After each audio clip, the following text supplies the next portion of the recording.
बिस्मिल्लाहिर्रहमानिर्रहीम। डॉक्टर फैसल मसूद बनसोता मैं आपकी खिदमत में हाज़िर हूँ। आज हम डिस्कस करेंगे ईकोलाई जिसको एस्चेरिया कोलाई भी कहते हैं।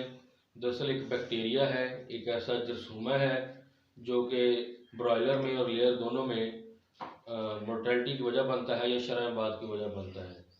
तो आज हम उसके हवाले से उसको डिस्कस करेंगे कि किस तरीके से हम एस्चेरिया कोलाई को डायग्नोज कर सकते हैं, इससे हम प्रिवेंशन तदारक कर सकते हैं और किस तरीके से हम इसका इलाज कर सकते हैं।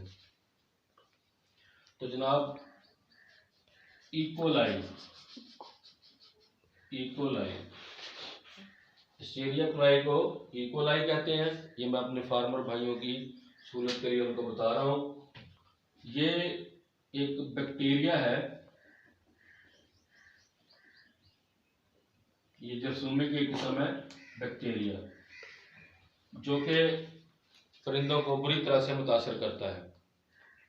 देखने में ये आया है कि ये हर तरह के माहौल में मौजूद होता है, हत्ता के बाज़ार में जो खाने पीने की चीज़ें होती हैं वहाँ पर भी ये मौजूद होता है। हम बहसीयत पाकिस्तानी कौम हम इतने इस चीज़ के रेजिस्टेंट हो गए हैं या हमारे अंदर इतनी अल्लाह ताला ने क़ुव्वत मुदाफ़ियत दे दी है कि हम इसके इन्फेक्शन से अक्सर औक़ात बच जाते हैं और बाज़ औक़ात हम इसके काबू में आ जाते हैं और हमें मुख्तलिफ़ तरह की बीमारियाँ लग जाती हैं। तो जनाब ये ईकोलाई जो है ये 5 से 10 हफ्ते की उम्र तक के जो परिंदे हैं उनको मुतासर करता है और इसमें जो शराबात है वो कुछ कम है, लेकिन ये है कि ये जानवर की परिंदे की बढ़ोतरी को बहुत मुतासर करता है। इसमें तकरीबन 5 से 0.5 से 2.5 तक 100 में से तकरीबन 3 परिंदे 100 में से इस बीमारी से मर जाते हैं। अगर ये बीमारी आपके फ्लॉक में या आपके जो पोल्ट्री फार्म है उसके अंदर अगर आ जाए तो 100 में से 3 परिंदे जो हैं वो आसानी से इसके शिकार हो जाते हैं। लेकिन इसका कंट्रोल मौजूद है, अगर बर वक्त इसका तदारक किया जाए तो ये काबू में आ सकती है। जो हमारा फार्मर भाई है उसको किस तरीके से पता चलेगा कि हमारे जो पोल्ट्री फार्म है उसके अंदर ये बीमारी आ चुकी है, तो उसकी कुछ मोटी मोटी सी अलामत है, वो आप मोटी मोटी सी अलामत है वो आपको मैं बताता हूँ। इसमें जो है उसको दस्त लग जाते हैं जो कि उसके परों के ऊपर लग जाते हैं। अक्सर जो मकद होता है परिंदों का बीच वाली जगह उसके ऊपर जो दस्त है वो उसके ऊपर ही लग जाते हैं। तो ये सबसे पहली निशानी ये है कि जो उसके मकद के ऊपर जो दस्त है वो अक्सर उसके परों के ऊपर ही पेस्ट हो जाते हैं, चिपक जाते हैं। डिप्रेशन हो जाती है, जब परिंदे अक्सर जैसे ढीले ढाले से खड़े हो जाते हैं और उसके अलावा उनके जो है भूख की कमी हो जाती है। उनके दौरान जो है वो भूख खाना पीना छोड़ देते हैं, ऐसे डल से होकर खड़े हो जाते हैं, खाना पीना बिल्कुल बंद कर देते हैं और डल होकर खड़े हो जाते हैं, सुस्त होकर खड़े हो जाते हैं। इसमें जो हमने फाउल टाइफाइड पहले पढ़ा था उससे जो अलामत हैं, ये फाउल टाइफाइड पैराटाइफाइड से मुख्तलिफ इस तरीके से हैं कि स्नीजिंग इसके अंदर भी होती है। स्नीजिंग कहते हैं जैसे गर्दन की आवाज़ें परिंदा निकालता है या सांस लेता है तो उसमें से आवाज़ आती है, वो होती है। लेकिन फ़र्क कहाँ पे पड़ता है कि यहाँ पर इनका जो कलगी और मुंह है उसको सोजिश नहीं होती, कलगी की सोजिश नहीं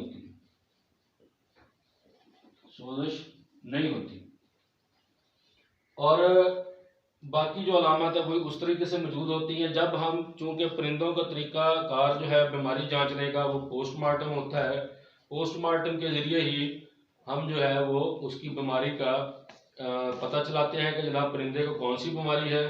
तो इसकी जो की पॉइंट है, जो सबसे बड़ा जो पॉइंट है जिससे आपको पता चलेगा, ये हमारे हवानात के जो डॉक्टर भाई देख रहे हैं उनके लिए भी है और किसान भाइयों के लिए भी है कि जो उसका दिल होता है, जिगर होता है, पेरिकार्डियम, उसके इर्द गिर्द एक झिल्ली होती है, दिल के इर्द गिर्द एक झिल्ली होती है जिसका नाम है पेरिकार्डियम। वो जो झिल्ली है उसमें वो आमतौर पर उसमें आम पानी सा मादा या फ्लूइड मौजूद होता है, लेकिन इस बीमारी की वजह से वो दूध की तरह का सफ़ेद मादा हो जाता है। दिल के इर्द गिर्द जो है वो सफ़ेद तरह का मिल्की फ्लूइड इन पेरिकार्डियम, तो दिल की झिल्ली में सफेद, दिल की झिल्ली में मादा सफेद हो जाता है, सफेद मादा, जैसे दूध होता है, बिल्कुल इसी तरीके से जैसे कि दूध होता है उसी तरीके से हो जाता है। और जो उसका जिगर होता है, जिगर जो होता है वो उसके इर्द गिर्द फाइब्रोनिस या एक्सुडेट कह लें जिसको, एक झिल्ली, जिगर के इर्द गिर्द भी झिल्ली मौजूद होती है, जिगर की भी झिल्ली बन जाती है। तो ये दो अलामत आप याद रखेंगे तो आपको पता चल जाएगा कि ये जनाब इसका जो है इसको इक्वलाई का मसला है, मिल्की फ्लूइड और लिवर के इर्द गिर्द जो एक्सुडेट, फाइब्रोनिस एक्सुडेट बन जाता है। तो इसकी प्रिवेंशन के लिए हम जो है वो विटामिन देते हैं, इसको विटामिन सी देते हैं 330 मिलीग्राम 1 किलो के हिसाब से इसकी खुराक में देते हैं।